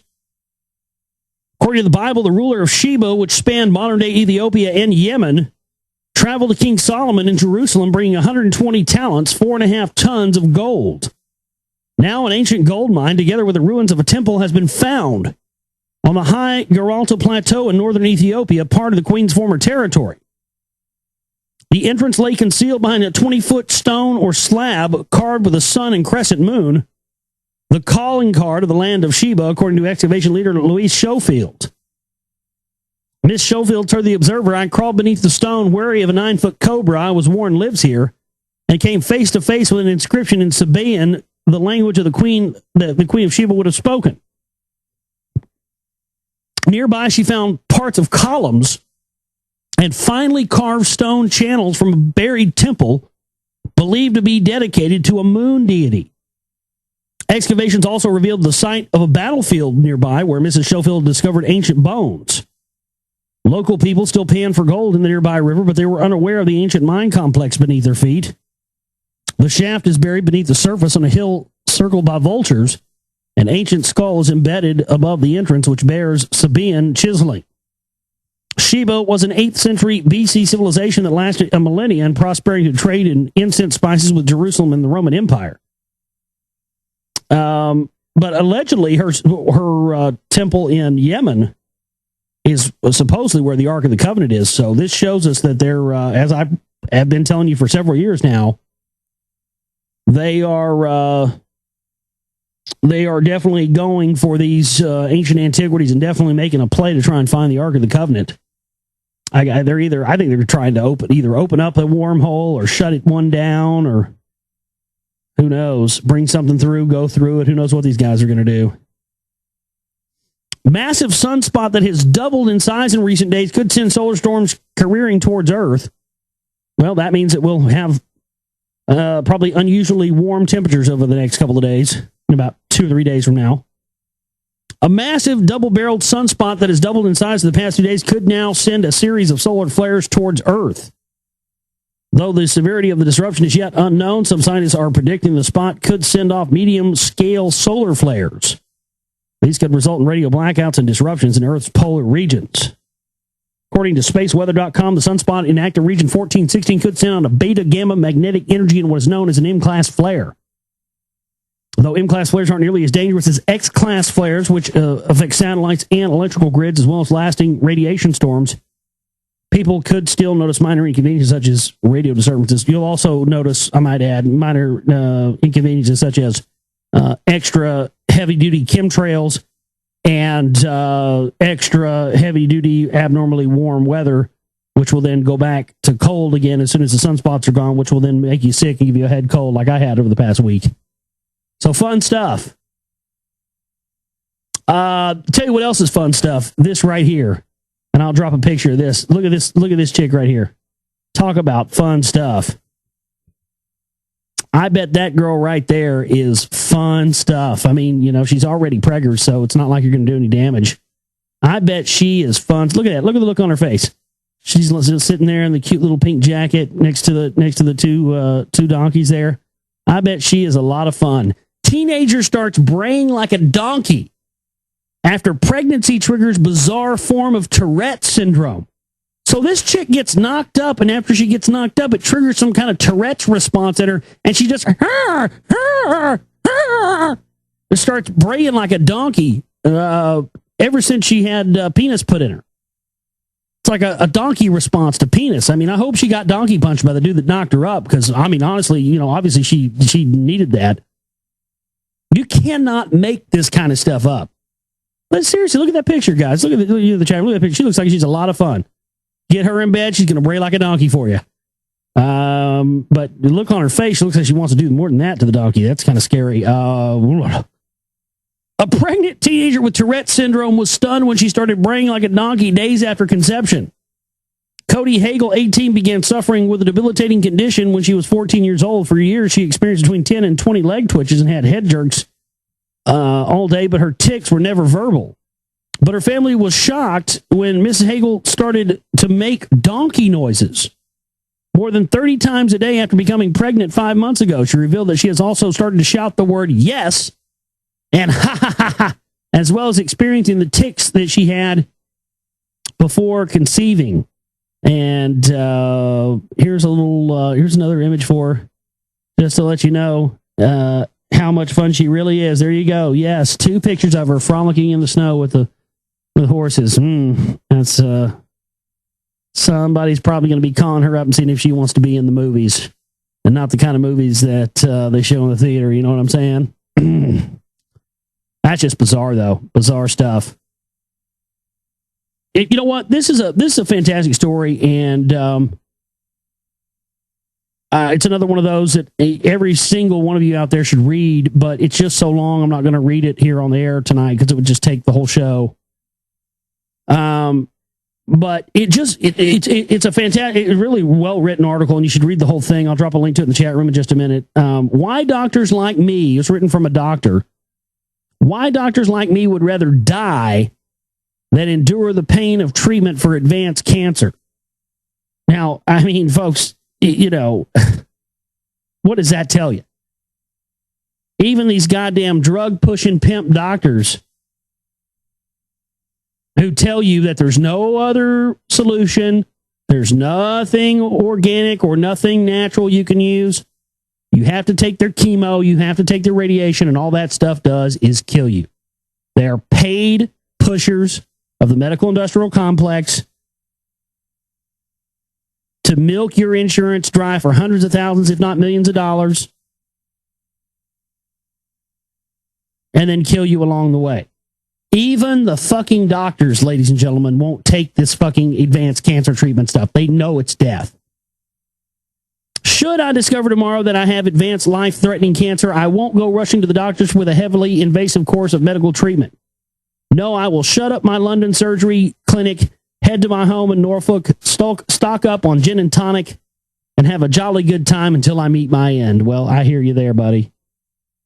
Like most doctors, I understand that much of the care we offer for our patients who have serious life-threatening illnesses is ultimately futile. Worse, it can involve many months of grueling treatments that might possibly extend the length of one's life, but do nothing for its quality. Yeah, it just strings their life out and makes them, walking dead, essentially. It's terrible to see. I hope that none of you out there ever have to watch a loved one die the way I had to watch my dad die. Because it was the most god-awful thing I've ever felt in my life. I haven't talked about it much here and here, but it was. To have to sit there and watch him die knowing that I know that should be no reason for it. That I have the information. But because everybody out there believes that, you have to have a, because they have a degree and they're a doctor, that they know best. And somebody that does their research and looks into this stuff doesn't know what they're talking about. I mean, to be able to have to sit there and be helpless to that with all this knowledge and all this information, not be able to use any of it. Yeah, it's fucking horrifying.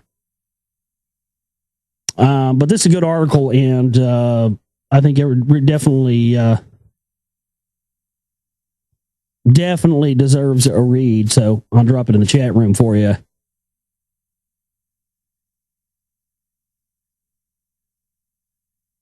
Why love is a drug. How romance triggers response in the same part of the brain as narcotics. It sure does. I'm glad this is coming out. Because it does. I mean, it is. It's a drug. That's why so many people go from relationship to relationship to relationship, from person to person just over and over and over again, is because they when you get with somebody and you feel that first initial, that oh, it's love, and that oh, and nothing else, and the whole world matters except the love. Oh, well, that's a narcotic effect your brain's producing. But then after you're in a relationship for somebody for a long time, and you're around that person 24 hours a day, eventually that goes away. And, for some people that's okay and they can keep on going. But there are a lot of people who they just crave that narcotic feeling over and over and over again. So they just go from person to person to person, and relationship to relationship. So, and ride it until that narcotic effect is no longer there. When that narcotic effect is no longer there, what do? And I'm not talking about just guys or just girls. I'm talking about both. Of both sexes. What do? Well, they do like any junkie would do. They go and move on to the next thing and find out where their next fix is going to come from. So I'm glad that this is actually finally coming out in a scientific way, because I've seen it for years. And you can't talk to these people when they're in that state of mind. And look, I'm all for love and all for romance as much as anybody. I think it's fantastic. But the fact that people get blinded, absolutely blinded, and make decisions in their life that are under the influence of this romance narcotic, it needs to be addressed. It doesn't need to be ignored. But every time you try to point it out, then, oh, you're the Scrooge, or oh, you're the Grinch, or oh, you're just jealous. Because, oh, this person's in love and you're not. No, look, that has nothing to do with the fact that people make stupid fucking dumbass decisions sometimes that affect people around them from this addiction to this phony, because they say love is blind. No, love makes you blind. Love itself isn't blind. It makes you blind because it's a physiological response. And again, I'm all for love as much as anybody else, but folks, love unbridled and without, some kind of restraint can be just as dangerous as any other emotion, fear or hatred or anything else. So don't think, and I see people all the time, man, and I just want to scream and yell at them about this. I'm glad that I'm finally able to bring this up and talk about this. It's on my mind a lot.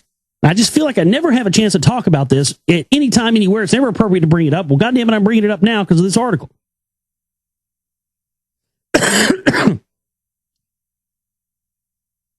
Love can be just as negative and a oppressive and dangerous force as hatred and fear and anything else, if it's unbridled. Unbridled emotions of any kind are bad. And because it's so easy to just, because, it's love. What could be wrong with love, right? If you're in love, that's all that matters. Love is all you need, right? Well, yeah, that's true to a certain extent. But again, anything that goes out of control can be detrimental. But if you try to tell that to one of these people, well, they're in the case, they will call you every name of the book and won't even listen to you.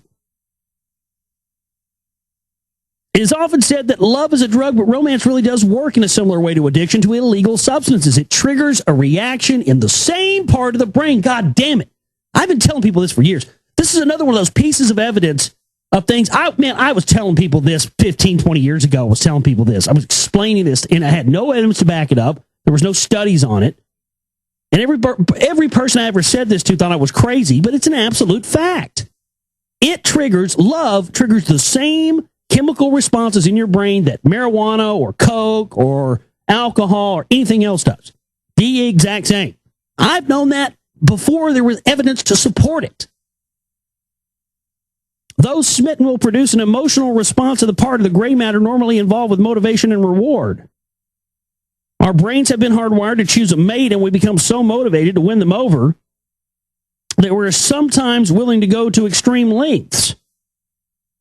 The reward comes from recognizing that something feels good and is worth the effort. Yeah, willing to go great lengths. Oh, like the relationship chameleons. Don't you love those? Those are always the best.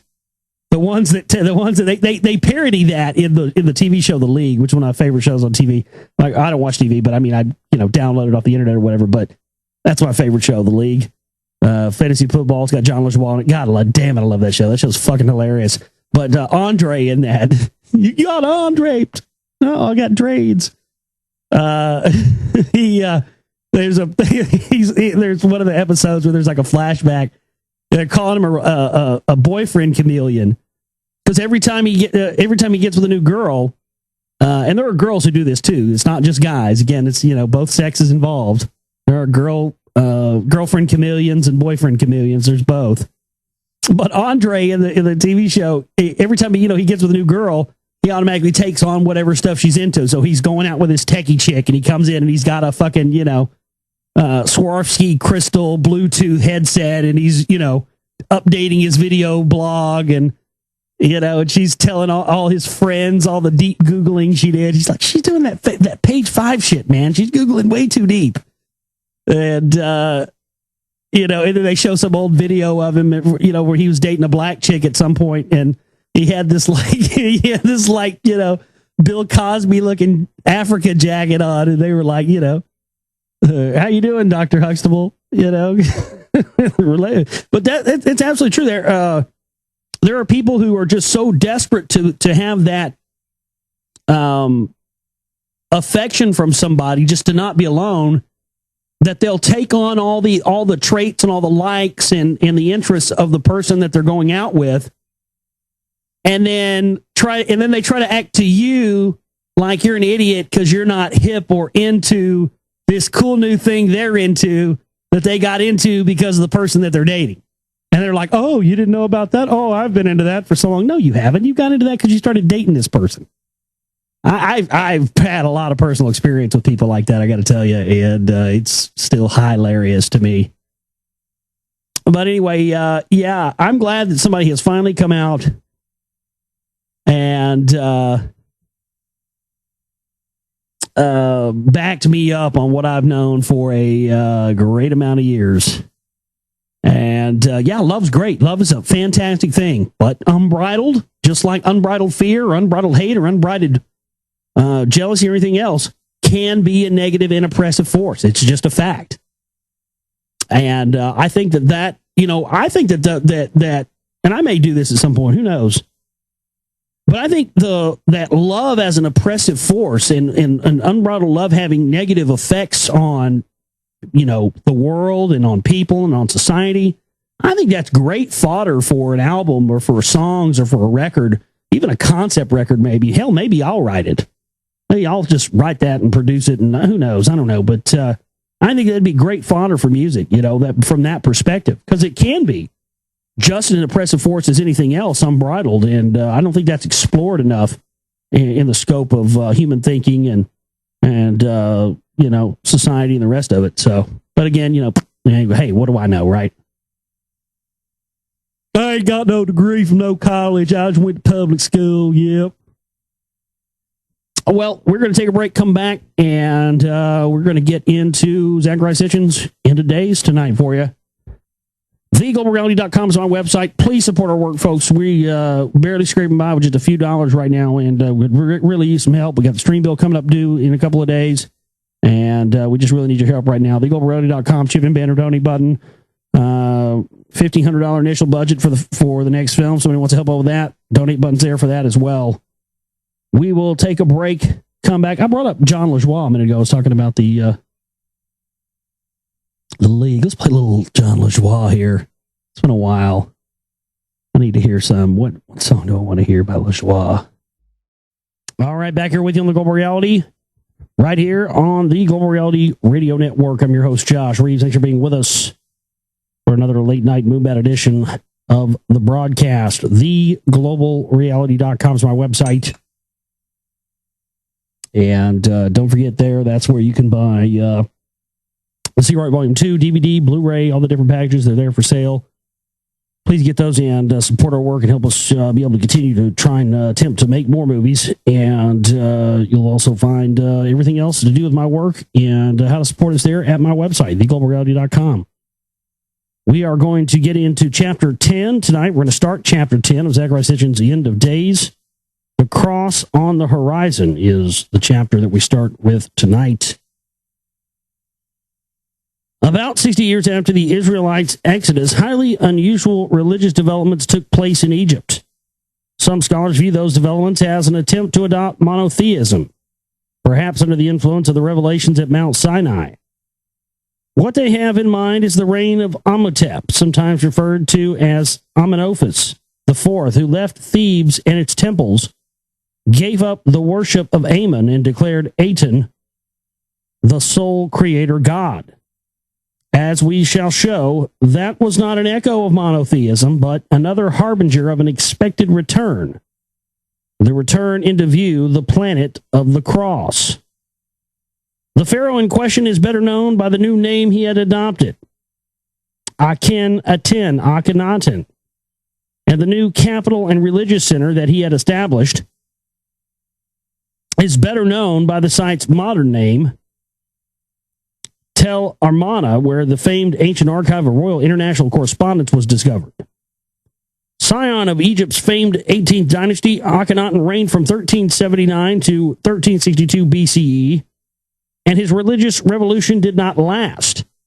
The priesthood of Amun in Thebes led the opposition, presumably because it was deprived of its positions of power and wealth. But it is, of course, possible that the objections were genuinely on religious grounds for Akhenaten's successors, of whom most famed was Tutankhamun, resumed the inclusion of Ra-Amun in their theophoric names. No sooner was Akhenaten gone than the new capital, its temples and its palace were torn down and systematically destroyed. Nevertheless, the remains that archaeologists have found throw enough light on Akhenaten and his religion. The notion that the worship of the Aten was a form of monotheism, worship of a sole universal creator, stems primarily from some of the hymns to the Aten that have been found. They include such verses as, "O sole God, like whom there is no other. The world came into being by thy hand." The fact that in a clear departure from Egyptian customs, representation of this god in anthropomorphic form was strictly forbidden sounds very much like Yahweh's prohibition in the Ten Commandments against making any graven images to worship. Additionally, some portions of the hymns to Aten read as if they were clones of the biblical Psalms. "O living Aten, how manifold are thy works! They are hidden from the sight of men, also God, beside whom there is no other. Thou didst create the earth according to thy desire, whilst thou wast alone." The famed Egyptologist James H. Breasted captured the above verses to Psalm 104, compared the above verses to Psalm 104, beginning with verse 24. "O Lord, how manifold are thy works! In wisdom hast thou made them all. In earth is full of thy riches."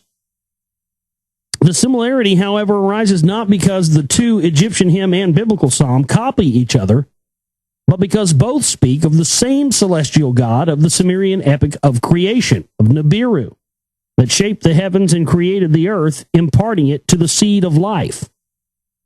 Virtually every book on ancient Egypt will tell you that the Aten disk that Akhenaten made the central object of worship represented the benevolent sun.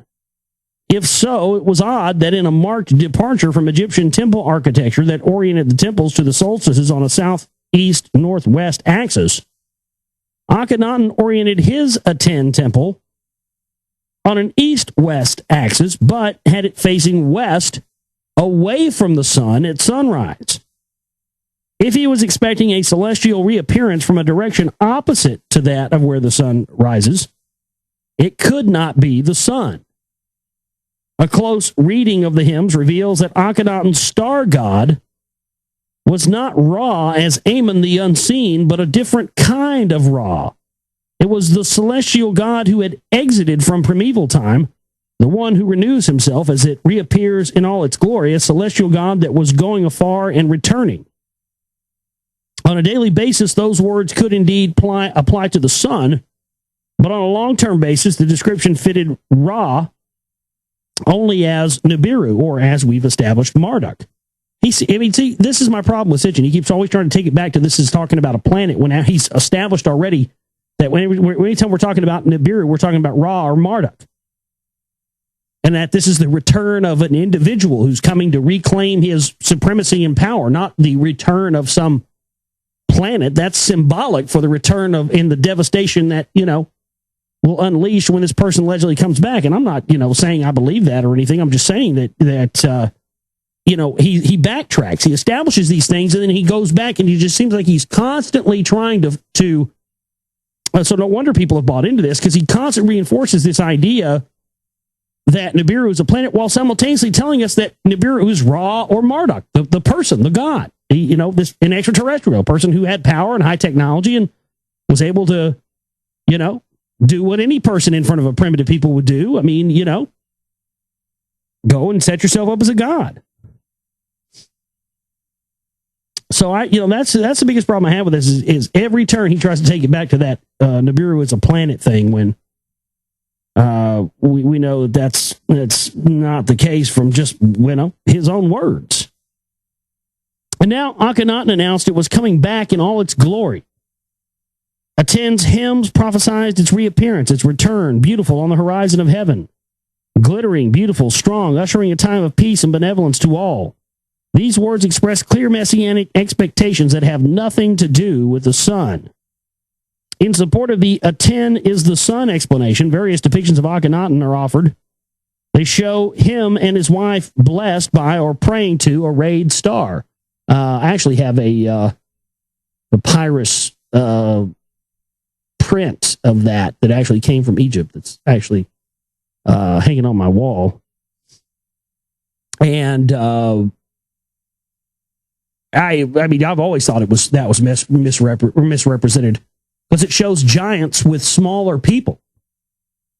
It shows Akhenaten as a giant and then smaller people next to him, and they're venerating what most people would tell you is the sun, but it's clear that that's not the sun. It's clear to me that that's either Sirius or or another star system possibly that depicts the location that these gods travel to in their Stargate and remain for a period of time until at such time when the alignments happen where these planetary systems and star systems align with Earth again, and they can travel back down and inhabit a physical human body again. And I believe that that's representatory of all of the messianic return stories that we have on this planet today.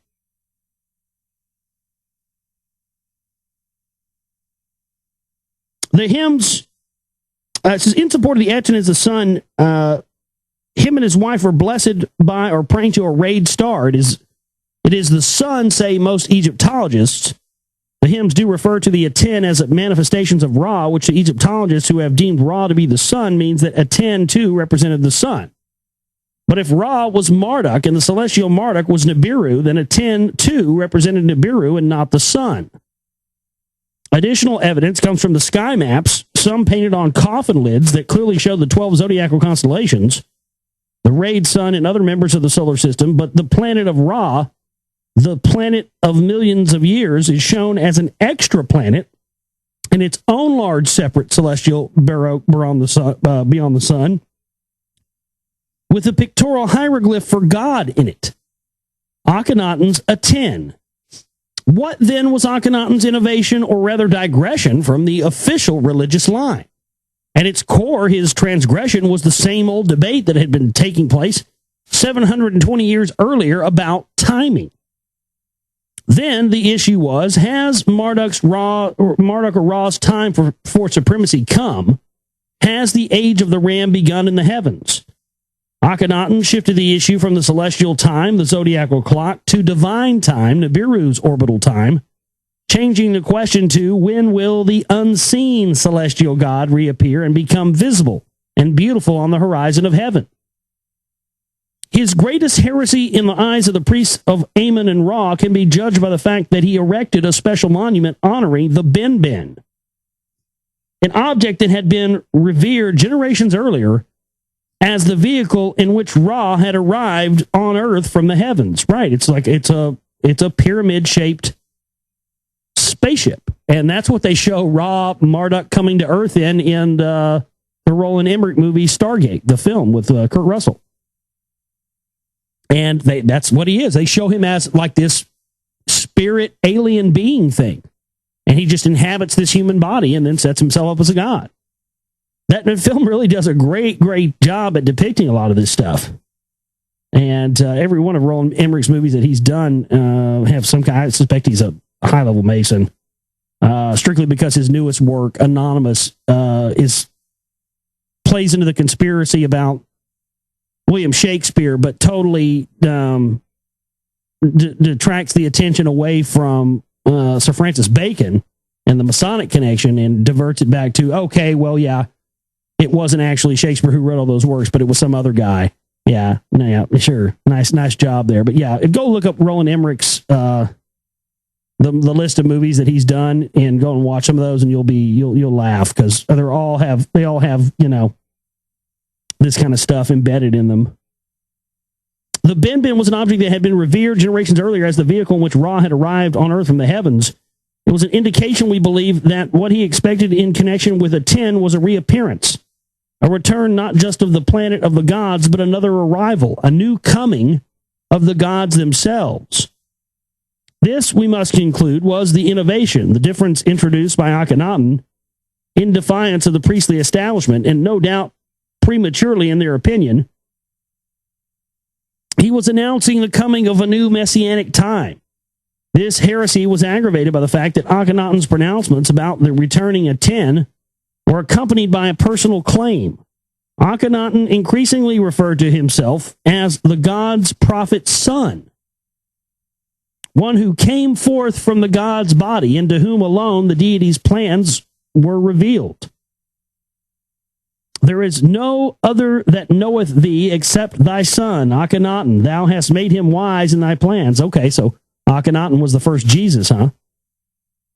And this too was unacceptable to the Theban priests of Ammon. As soon as Akhenaten was gone, and it was uncertain how, they restored the worship of Ammon, the unseen god, and smashed and destroyed all that Akhenaten had erected. That the Aten episode in Egypt as the introduction of the Jubilee, the year of the Ram, were the stirrings of a wider expectation of a return of a celestial star god is evident from yet another biblical reference to the Ram. Yet another manifestation of a countdown to the return. It is the record of an unusual incident at the end of the Exodus. It is a tale that is replete with puzzling aspects and one that ends with a divinely inspired vision of things to come.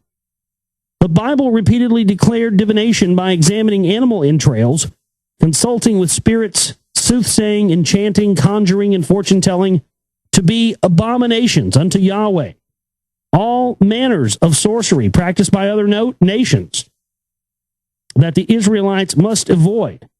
At the same time, it asserted, quoting Yahweh himself, that dreams, oracles, and visions could be legitimate ways of divine communication. Oh, well, see. It is such a distinction that explains why the book of Numbers devotes 3 long chapters, 22 to 24, to tell approvingly the story of a non-Israelite seer and oracle teller. His name was Bilam, rendered Balaam, as in Balaam, in English Bibles. The events described in those chapters took place when the Israelites, the children of Israel in the Bible, having left the Sinai Peninsula, went around the Dead Sea on the east, advancing northward as they encountered the small kingdoms that occupied the lands east of the Dead Sea and the Jordan River. Moses sought from their kings permission for peaceful passage. It was by and large refused. The Israelites, having just defeated the Ammonites, who did not let them pass through peacefully, now were encamped in the plains of Moab, on the side of the Jordan that is opposite Jericho, waiting the Moabite king's permission to pass through the land. Unwilling to let the horde pass, yet afraid to fight them, the king of Moab, Balak the son of Zippor, had a bright idea. He sent emissaries to fetch an internationally renowned seer, Balaam the son of Beor, and have him put a curse on these people for me, to make it possible to defeat and chase them away. Balaam had to be entreated several times before he accepted the assignment, first at Balaam's home, somewhere near the Euphrates River, and then on the way to Moab, an angel of God, and in the word in Hebrew, Malach, literally means emissary, appears and gets involved in the proceedings. He is sometimes visible and sometimes invisible. Well, that means he's a deity or a demon. I mean, not a deity, it means he's a demon or an entity. The angel allows Balaam to accept the assignment only after making sure that Balaam understands that he is to utter only divinely inspired omens. Puzzlingly, Balaam calls Yahweh my God when he repeats this condition, first to the king's ambassadors and then to the Moabite king himself. A series of oracular settings are then arranged. The king takes Balaam to the hilltop in which he can see the whole Israelite encampment, and on the seer's instructions, he erects 7 altars, sacrifices 7 bullocks and 7 rams, and awaits the oracle. But from Balaam's mouth come words not of accusation, but of praise for the Israelites. The persistent Moabite king then takes Balaam to another mount from which just the edge of the Israelite encampment can be seen, and the procedure is repeated a second time, another ritual. But again, Balaam's oracle blesses rather than curses the Israelites. Now, how about that? I see them coming out of Egypt, protected by a God with spreading ram's horns, he says. It is a nation destined for kingship, a nation that, like a lion, will rise. Determined to try again, the king now takes Balaam to a hilltop that faces the desert, facing away from the Israelite encampment. Maybe the gods will let you proclaim curses there, he says. 7 altars are again erected on which 7 bullocks and 7 rams are sacrificed. But Balaam now sees the Israelites in their future not with human eyes, but in a divine vision. For the second time, he sees the nation protected as it came out of Egypt by a God with spreading ram's horns, and envisions Israel as a nation that, like a lion, will rise. When the Moabite king protests, Balaam explains that no matter what gold or silver he be offered, he can utter only the words that God puts in his mouth. So the frustrated king gives up and lets Balaam go. But now Balaam offers the king free advice. Let me tell you what the future holds, he says to the king, that which will come about to this nation and to your people at the end of days, and proceeds to describe the divine vision of the future by relating it to a star. I see it, though not now. I behold it, though it is not near. A star of Jacob is on its course. A scepter from Israel will arise. Moab's quarters it will crush. All the children of Seth will unsettle. Balaam then turned and cast his eyes towards the Edomites, Amalekites, Kenites, and other Canaanite nations, and pronounced an oracle thereon. Those who will survive the wrath of Jacob shall fall into the hands of Assyria. Then Assyria's turn will come, and it shall forever perish. And having pronounced that oracle, Balaam rose up and went back to his place, and Balak too went on his way. Though the Balaam episode has naturally been the subject of discussion and debate by biblical and theological scholars, it remains baffling and unsolved. The text switches effortlessly between references to the Elohim gods in the plural and to Yahweh, the sole God, as the divine presence. It gravely transgresses the Bible's most basic prohibition by applying to the God who brought the Israelites out of Egypt a physical image, and then compounds the transgression by envisioning him in the image of a ram with spreading horns, an image that has been the Egyptian depiction of Ammon from time immemorial. The approving attitude towards a professional seer in a Bible that prohibited soothsaying, conjuring, and so on adds to the feeling that the whole tale was originally a non-Israelite tale. And yet, the Bible incorporated it, devoting it substantial space. So the incident and its message must have been considered a significant prelude to the Israelite possession of the Promised Land. Yeah, that right there, folks, we just read, the Baal word, that's when I've known that about religion for the longest time. That whole thing that we just read in that section there, folks, represents the idea of the worship of Baal and these, horned demonic type of negative entities, but creating a religion that parades this worship as the worship of a benevolent, loving God. When in reality, it's the worship. See, from the time I was a little kid, folks, I don't know why. I've never been able to explain this. The first time I went into a church when I was 5 or 6 years old, I knew it was a scam. I knew it was a lie. I knew it was not the truth. And I felt as if I was being forced to worship a dark and negative energy and being told that it was Jesus and this was loving and caring. And I, from a very young age, wanted nothing to do with religion. My parents weren't big churchgoers. They didn't make us go to church and all that stuff. My dad considered himself a Christian and believed the Bible and stuff. But he was also, especially towards the end, he loved Ancient Aliens, man. My dad really, really got into that when it came on and was like, man, this is shit you've been telling me about for years.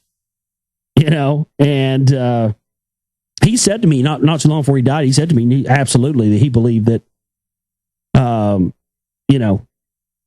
the Bible and all that stuff and all the religious stuff was from extraterrestrials and he absolutely was convinced of that, and that he'd known that for a long time, but he just didn't, he didn't have, the internet or whatever else to be able to prove it. But, that whole thing right there just really represents this idea, because what they were really worshiping was Baal. They were really worshiping the dark demonic entities. The Egyptians were telling the slaves that the sun was God. Meanwhile, they were worshiping their own Trinity and their own everything else behind closed doors. And I think that that's represented in modern religion to this day. Everybody that thinks they're worshiping, Jesus or whatever else is actually worshiping and putting their power and energy and devotion into a negative deity they're being told is positive. And that's why we live in a world of such complete negative energy. And why we live in the world we live in today. Because everybody in the whole world that believes in religion believes they're believing in this loving God, but in reality, they're worshiping somebody who set themselves up as a god. And by being a part of any of these man-made world religions, we are damning ourselves to in the eyes of the eternal light that exists in all of us. I definitely believe in a higher power, and I definitely believe there's a positive force in the universe that's both positive and negative, and that we can draw on the aspects of it, and it's real, and there is something in the beyond. But we got to start understanding that these religions have been set there to control us. Period. End of story. And it's so much deeper on below the surface than it is. It's not just as cut and dried as atheists and Christians and all this stuff. Anyway, we're going to leave it right there for tonight. Wow, it's just powerful stuff. Hope you'll go back and listen to that one again, or go back and read that again yourself. I want to thank everybody so much for being with us tonight. Enjoyed the show. TheGlobalReality.com is our website. Please support our work if you can, folks. We could really use it right now, I'll tell you what. And we're going to keep on keeping on. My name is Josh Reeves. I love each and every one of you. You have a great one. Take care.